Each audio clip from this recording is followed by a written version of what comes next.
नमस्कार। आज हम एक ऐसे उपन्यास की दुनिया में उतर रहे हैं जो सिर्फ एक प्रेम कहानी नहीं है। बिल्कुल नहीं, ये उससे कहीं ज्यादा है। हाँ, ये यादों की कहानी है, एक खास जबान की कहानी है और एक ऐसे सवाल की कहानी है जिसका जवाब शायद कभी मिलता ही नहीं। और हम बात कर रहे हैं हिंदी साहित्य के एक बहुत बड़े नाम मनोहर श्याम जोशी के उपन्यास कसब की। बिल्कुल। जोशी जी को ज्यादातर लोग तो हम लोग और बुनियाद जैसे सीरियल से जानते हैं। हाँ, उन कालजयी टीवी सीरियल्स के जनक के रूप में, लेकिन साहित्य की दुनिया में कसब उनका एक ऐसा शाकार है जो कुमाऊं की पहाड़ियों से शुरू होता है और हर उस दिल की धड़कन बन जाता है जिसने कभी पहले प्यार की कसक महसूस की है। वाह! तो चलिए इस कहानी के किरदारों से मिलते हैं, डीडी और बेबी से, और उनकी उस अनूठी भाषा का स्वाद चखते हैं। और समझने की कोशिश करते हैं उस एक शब्द कसब का मतलब जो इस पूरी दास्तां की आत्मा है। तो कहानी हमें ले चलती है साल 1954 में।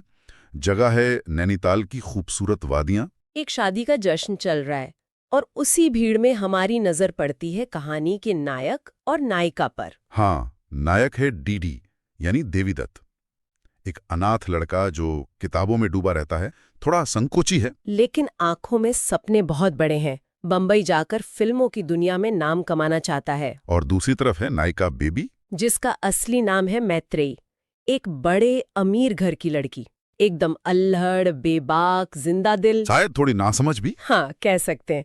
लेखक खुद मानते हैं कि ये जोड़ी कहीं से भी मेड फॉर ईच अदर वाली नहीं लगती।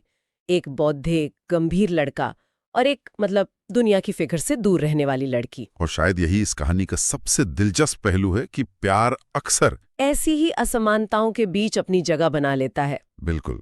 और इस कहानी को जो चीज सबसे अलग बनाती है वो है इसकी भाषा। ओ हाँ, भाषा तो जैसे खुद एक किरदार है। जोशी ही ने खड़ी बोली हिंदी की जगह कुमाऊनी हिंदी का इतना खूबसूरत इस्तेमाल किया है। ये बहुत दिलचस्प है। वो सिर्फ प्रामाणिकता के लिए ऐसा नहीं करते। उस भाषा से वो एक निजी दुनिया रचते हैं जिसमें सिर्फ वो दोनों हैं और शायद हम जो बाहर से झांक रहे हैं। जैसे वो हर बात के अंत में कहा लगाना। हाँ, अपनी बात पर जोर देने के लिए या फिर किसी और की कई बात बताने के लिए बल शब्द का इस्तेमाल। और ठहरा शब्द तो जैसे हर वाक्य में एक संगीत की तरह आता है। ये सिर्फ बोली नहीं है, ये उस जगह की मिट्टी की महक है। सही कहा। वो हमें सीधे कहानी के दिल में ले जाती है। उस शादी के बाद कहानी आगे बढ़ती है खतों के जरिए। डीडी बॉम्बे लौट जाता है और फिर शुरू होता है खत लिखने और पढ़ने का एक लंबा सिलसिला। लेकिन ये कोई आम प्रेम पत्र नहीं है ना? बिल्कुल नहीं। डीडी के खत उसके व्यक्तित्व का आईना है। वो दर्शन और साहित्य से भरे हुए हैं। वो बेबी को लिखे खतों में कालिदास का जिक्र करता है और एक जगह तो लिखता है, अहो लब्धम नेत्र निर्वाणम। अहो लब्धम नेत्र निर्वाणम। इसका मतलब क्या हुआ? ये सुनने में बहुत भारी लगता है। इसका मतलब है, आहा, तुम्हें देखकर मेरी आंखों को निर्वाण मिल गया। जरा सोचिए, एक अल्हड़ लड़की को लिखे खत में ऐसी संस्कृत की लाइन। एक तरह से डीडी सिर्फ अपना प्यार जाहिर नहीं कर रहा। नहीं, वो अपने प्यार को एक साहित्य के क्लासिकल दर्जा देने की कोशिश कर रहा है। वो उसे अपनी बौद्धिक दुनिया में खींचना चाहता है जो बेबी की असली दुनिया से मीलों दूर है। और इन भारी भरकम बातों का बेबी पर क्या असर होता था? वो तो इन सब चीजों से बहुत दूर थी। और यही तो प्यार का जादू है। बेबी को ये सब समझना बहुत मुश्किल लगता है, लेकिन वो हार नहीं मानती। अच्छा। वो अपने एक खत में बड़ी मासूमियत से लिखती है, अब मैं सोच रही होशियार बनूं करके, तेरा पत्र समझ सकूं करके। वाह! मतलब यहाँ प्यार उसके लिए सिर्फ एक एहसास नहीं बल्कि खुद को बेहतर बनाने की एक जबरदस्त प्रेरणा बन जाता है। बिल्कुल। ये दिखाता है कि प्यार हमें कैसे बदल सकता है, हमें वो इंसान बना सकता है जो हम शायद कभी बनने का सोचते भी नहीं। लेकिन हर प्रेम कहानी की तरह यहाँ भी एक बाधा है। बेबी के पिता कर्नल शास्त्री। हाँ, कर्नल शास्त्री। और वो कोई पारंपरिक विलेन नहीं है। वो उसूलों और परंपराओं में यकीन रखने वाले इंसान हैं। उनके लिए पहली नजर का प्यार एक पहेली जैसा है। हाँ, जिसे वो सुलझा नहीं पाते। वो अपनी जवानी का एक किस्सा याद करते हैं जब उनका अपना रिश्ता सिर्फ एक छोटी सी रस्म यानी लड़की के घर जाकर भात खाने की बात पर टूट गया था। तो उनके लिए रिश्ते जमीन से जुड़े होते हैं, उनकी एक प्रक्रिया होती है। एकदम। वो ये समझ ही नहीं पाते कि दो लोग एक पल में मिलकर कैसे जिंदगी भर का फैसला कर सकते हैं। ये दरअसल दो पीढ़ियों की सोच का टकराव है। यहां से कहानी एक सीधे रास्ते पर नहीं चलती। डीडी के मन में अपनी पहचान को लेकर, अपनी गरीबी को लेकर एक गहरी हीन भावना है। हाँ, और जोशी जी एक जगह एक बहुत ही गहरी बात लिखते हैं। कौन सी? कि पहले प्यार के बाद शायद हम सब जिंदगी भर अपनी ही लाश अपने कंधों पर ढोते हैं। ये बहुत बहुत भारी बात है। और ये लाइन इस उपन्यास का मतलब सार है। यहीं से उपन्यास का शीर्षक कसब अपनी जगह बनाने लगता है। कसब का मतलब क्या जाने या कौन जाने? हाँ, कुमाऊनी में एक अनिश्चितता, एक कसक, एक क्या होता अगर वाला एहसास। डीडी की ये हीन भावना और बेबी के अल्हड़पन के बीच जो खाली जगह है वो इसी कसब से भरती है। और ये टकराव सिर्फ उनके मन में नहीं, उनके बीच भी साफ दिखने लगता है। मुझे वो सीन याद आता है जहां बेबी डीडी के हर बात पर रोने से तंग आ जाती है। हाँ, वो कहती है डांटो, झगड़ो, मारो, खाली रोना क्या हुआ। ये एक बहुत ही मार्मिक क्षण है। बिल्कुल, ये उनकी उम्मीदों का टकराव है। बेबी उस रिश्ते में एक जुनून चाहती है, एक बराबरी का हक चाहती है। वो एक ऐसा साथी चाहती है जो उसके साथ खड़ा हो, न कि एक ऐसा इंसान जिसे उसे संभालना पड़े। जबकि डीडी अपनी बौद्धिक दुनिया और अपनी उदासी में ही ज्यादातर खोया रहता है। हाँ, और यहीं से उनके रास्ते अलग होने की नींव पड़ने लगती है। तो एक तरफ ये खतों का सिलसिला है, सपनों की एक दुनिया, लेकिन जिंदगी खतों के हिसाब से नहीं चलती और कहानी हमें कई साल आगे ले जाती है।